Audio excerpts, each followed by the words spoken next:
Leitura diária. Deuteronômio, capítulo 1. A ordem para partir de Horebe. Estas são as palavras ditas por Moisés a todo Israel no deserto, a leste do Jordão na Arabá, defronte de Sufer, entre Parã e Tofel, Labã, Azerote e Dizaabe. Em 11 dias se vai de Horebe a Cades-Barneia, pelo caminho dos montes de Seir. No 40º ano, no primeiro dia do 11º mês, Moisés proclamou aos israelitas todas as ordens do Senhor acerca deles.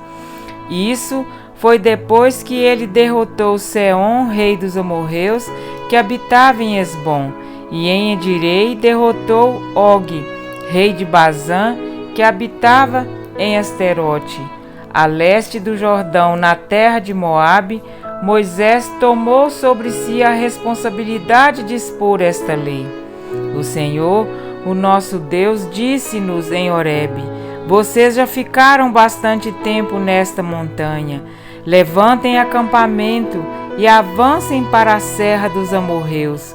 Vão a todos os povos vizinhos na Arabá, nas montanhas da Cefelá, no Neguebe e ao longo do litoral, a terra dos cananeus e ao Líbano, até o grande rio, o Eufrates. Ponho esta terra diante de vocês. Entrem e tomem posse da terra que o Senhor prometeu sob juramento dar aos seus antepassados, Abraão, Isaque e Jacó, e aos seus descendentes. A nomeação de líderes. Naquela ocasião eu lhes disse: não posso levá-los sozinho. O Senhor, o seu Deus, os fez multiplicar-se de tal modo que hoje vocês são tão numerosos quanto as estrelas do céu. Que o Senhor, o Deus dos seus antepassados, os multiplique 1000 vezes mais e os abençoe conforme lhes prometeu. Mas como poderei levar sozinho as suas cargas, os seus problemas e as suas disputas? Escolham homens sábios, criteriosos e experientes de cada uma de suas tribos, e eu os colocarei como chefe de vocês. Vocês me disseram que essa era uma boa proposta.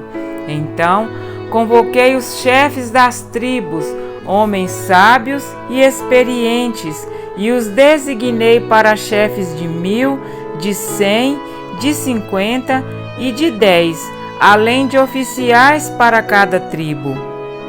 Naquela ocasião, ordenei aos seus juízes: atendam às demandas de seus irmãos e julguem com justiça, não só as questões entre os seus compatriotas, mas também entre um israelita e um estrangeiro. Não sejam parciais no julgamento, atendam tanto o pequeno como o grande, não se deixem intimidar por ninguém, pois o veredito pertence a Deus. Tragam-me os casos mais difíceis e eu os ouvirei. Naquela ocasião, eu lhes ordenei tudo o que deveriam fazer. A expedição de reconhecimento da terra.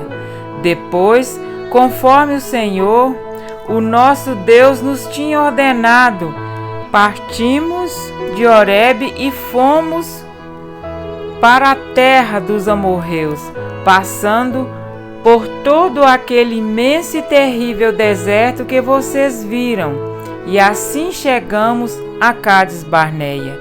Então eu lhes disse: vocês chegaram à serra dos amorreus, a qual o Senhor, o nosso Deus, nos dá. Vejam, o Senhor, o seu Deus, põe diante de vocês essa terra. Entrem na terra e tomem posse dela, conforme o Senhor, o Deus dos seus antepassados, lhes disse. Não tenham medo, nem desanimem. Vocês todos vieram dizer-me: mandemos alguns homens à nossa frente em missão de reconhecimento da região, para que nos indiquem por qual caminho subiremos e a quais cidades iremos. A sugestão pareceu-me boa, por isso escolhi 12 de vocês, um homem de cada tribo. Eles subiram a região montanhosa, chegaram ao vale de Escol e o exploraram. Trouxeram alguns frutos da região, com o seguinte relato: essa terra que o Senhor, o nosso Deus, nos dá é boa. A rebelião contra o Senhor. Vocês, contudo, não quiseram ir e se rebelaram contra a ordem do Senhor, o seu Deus. Queixaram-se em suas tendas, dizendo: o Senhor nos odeia, por isso nos trouxe do Egito para nos entregar nas mãos dos amorreus e destruir-nos. Para onde iremos? Nossos compatriotas nos desanimaram quando disseram: o povo é mais forte e mais alto do que nós. As cidades são grandes, com muros que vão até o céu. Vimos ali os Enaquins. Então eu lhes disse: não fiquem apavorados, não tenham medo deles.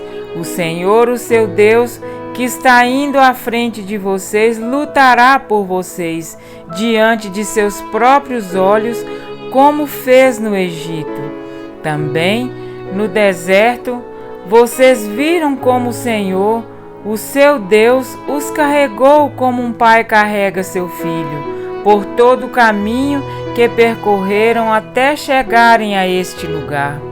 Apesar disso, vocês não confiaram no Senhor, o seu Deus, que foi à frente de vocês numa coluna de fogo de noite e numa nuvem de dia, procurando lugares para vocês acamparem e mostrando-lhes o caminho que deviam seguir.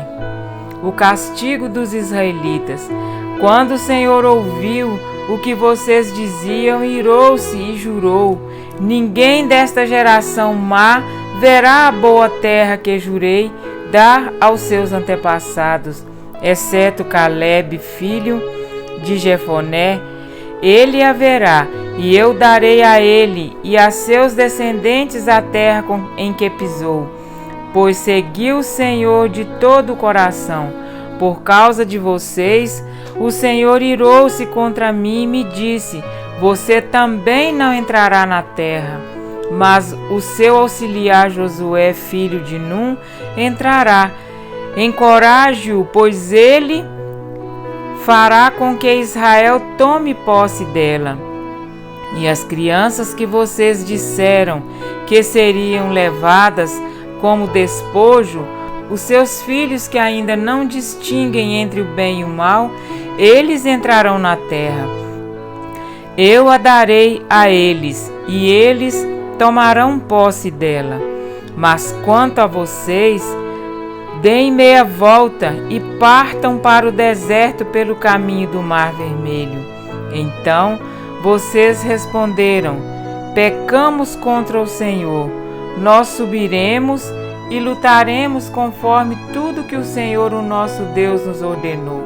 Cada um de vocês preparou-se com as suas armas de guerra, achando que seria fácil subir a região montanhosa. Mas o Senhor me disse: diga-lhes que não subam nem lutem, porque não estarei com eles, serão derrotados pelos seus inimigos. Eu lhes disse isso, mas vocês não me deram ouvidos, rebelaram-se contra o Senhor e com presunção subiram a região montanhosa. Os amorreus que lá viviam os atacaram, os perseguiram como um enxame de abelhas e os arrasaram desde Seir até Hormá. Vocês voltaram e choraram perante o Senhor, mas ele não ouviu o seu clamor, nem lhes deu atenção. Então vocês ficaram em Cádiz. onde permaneceram muito tempo. Amém?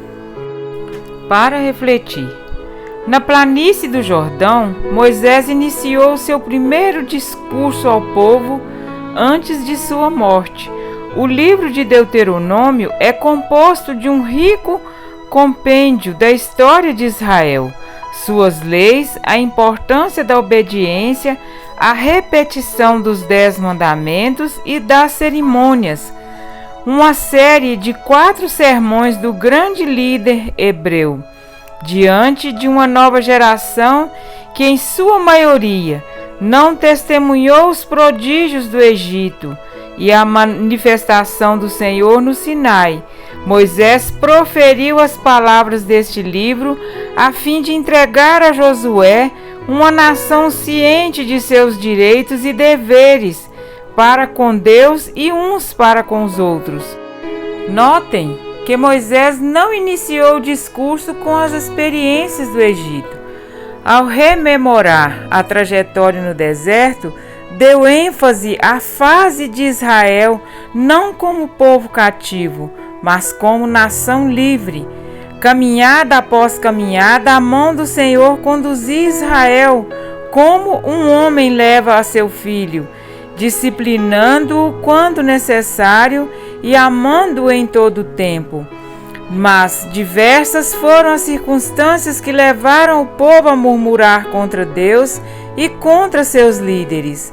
Nem mesmo os inúmeros milagres e bênçãos visíveis e palpáveis foram suficientes para aplacar a ira de um povo habituado a reclamar. Contudo, os filhos de Israel serviam um Deus fiel e que cumpriu a antiga promessa dada a Abraão. Olha para os céus e conta as estrelas, se é que o podes. Será assim a tua posteridade. Gênesis 15, 5. Em um século onde a palavra-chave é lucro, multidões têm seguido pelo caminho de uma religião circunstancial. As circunstâncias governam a vida e, sob a mínima prova, dispõem de sua fé. O que aconteceu com Israel acontece hoje no grande e terrível deserto deste mundo, e o mesmo consolo nos é dado. Não temas e não te assustes. Porém, a semelhança da antiga nação, muitos permanecem rebeldes à ordem do Senhor nosso Deus, compondo uma maligna geração que não verá o lar eterno. Como necessitamos do Espírito do Senhor nos conduzindo e fortalecendo. Como necessitamos de uma fé que não desfaleça mesmo em face das dificuldades. Uma fé que possa declarar em verdade: ainda que a figueira não floresça, nem haja fruto na vide, o produto da oliveira minta, e os campos não produzam mantimento, as ovelhas sejam arrebatadas do aprisco, e nos currais não haja gado. Todavia eu me alegro no Senhor, exulto no Deus da minha salvação. Abacuque 3, 17 e 18. Assim como Israel parou para ouvir o discurso de seu líder, precisamos parar para ouvir o que o Senhor deseja nos falar por meio de sua palavra. Lembrem-se de que os comentários aqui disponibilizados são auxiliares e não podem jamais substituir a sua busca e contato pessoal com as Escrituras. Nestes dias decisivos, precisamos compreender que a verdadeira adoração não consiste apenas em fazer parte de Israel, mas em ser um verdadeiro adorador do Deus de Israel, independente das circunstâncias, que tão perto como estamos da pátria celestial, que naquele grande dia o Senhor possa dizer a nosso respeito: este ali entrará. Amém?